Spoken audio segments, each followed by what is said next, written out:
A pirate's life for me. Donkey Kong Country 2 was the very first Donkey Kong game I ever bought, and I absolutely love this to this day. At the time, I don't think I necessarily had a distinction between my favorite of the three games, DKC 1, 2, and 3. Back in the day, my opinion was I loved all of them equally. But over the years, I developed a definite, distinct love for this game, and I do say I love this game the best. I'm pretty sure that the first day I owned that game, my sister and I played nearly the entire day and we got to the end of World 2.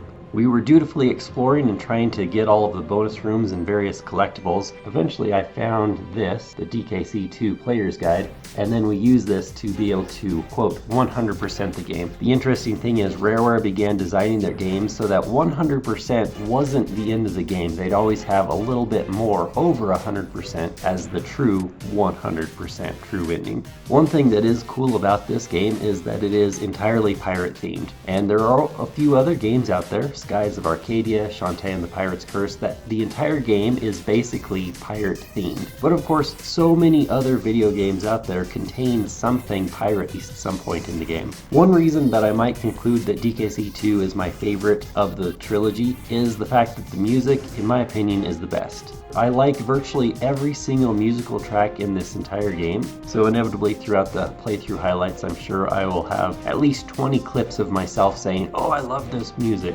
I would argue that the Donkey Kong Country games are more difficult than the Mario games. I always like the slightly higher difficulty whilst at the same time not being this ridiculously too difficult for us as kids difficulty of, say, the original Zelda or Metroid games. Yes, sometimes it was the platforming elements that were difficult, but at the same time you also only ever get a single hit. If you have your Kong buddy, you technically have 2 hits before you die and have to respawn. And it wasn't until DKC Returns and also Tropical Freeze that you have a heart and then you have additional hits. But that said, I do love the original trilogy where you only ever have 1 hit. You just gotta get good. This is probably the game that also started Rareware in this collectathon mode. They were able to add extra time for their games because the players had to collect things in all of their games. It seemed to be the case that as the years rolled on and Rareware made more and more games for Super Nintendo and then consequently later on the Nintendo 64, that the games became serious collectathons.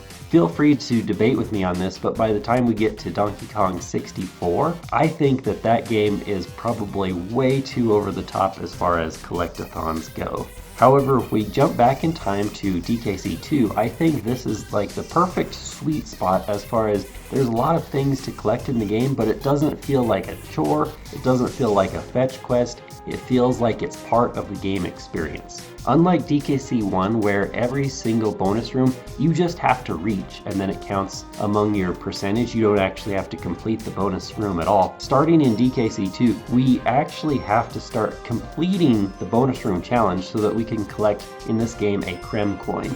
Now, unlike in DKC Original, if we 100% that game, there's not really a point in doing so. But in DKC 2 and 3, if we collect all of the collectibles, complete all of the bonus rooms, there are actually multiple endings, which I actually love about these Super Nintendo classics. We're actually rewarded for our completionist mentality. Those are my thoughts. What are yours? Let me know in the comments. Have you ever played this game and what do you think of it? Thank you so much for watching, and I hope to see you again at Great Games Before Your Time.